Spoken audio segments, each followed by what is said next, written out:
Hi and welcome back. I'm going to give you a couple of new words. The page that you're on begins with the word city. All right, and so I'm going to teach you city, which is misto. Misto. So, mi misto Rochester. My city. Mi misto. Okay. Then you have gardens. You'll be a lot of gardens. So wherever you go, if there's some place that things can be grown, often people are growing things there. All right, two kinds of garden. One is a vegetable garden, which is horod, okay, and then you have flower gardens, which are sadok. Mi sadok, my flower garden. Mi horod, my garden where I grow vegetables and that sort of thing. And it's a very big part of the personal family economy that you have a garden where you probably produce quite a bit of food because the ground there is very rich. It was the breadbasket of the old Soviet Union. It was always a very fertile land, and so there's a lot of gardening that goes on there to grow necessary food just to make sure you got food. All right, so now let's do some colors here. Colore. Colore is color. All right, and we're going to learn some red, czerwony, yellow, żółty.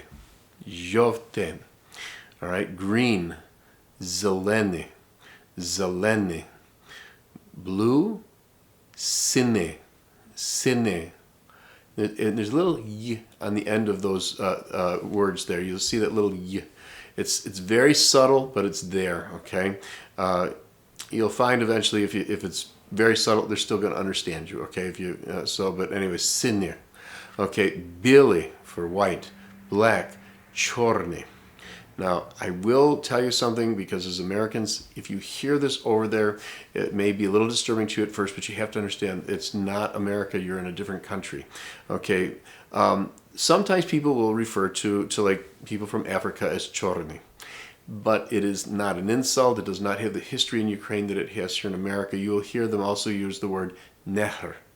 Okay, it just means black. Okay, it's another word for black, and I think by now they've become aware that in America that would not be a right word to use. But in the same way that we don't, fix our language so that we aren't being offensive in Ukrainian, they aren't making their language so that there's no risk of being offensive in English either. Okay, so just so that if you run into that, just so that you aren't shocked.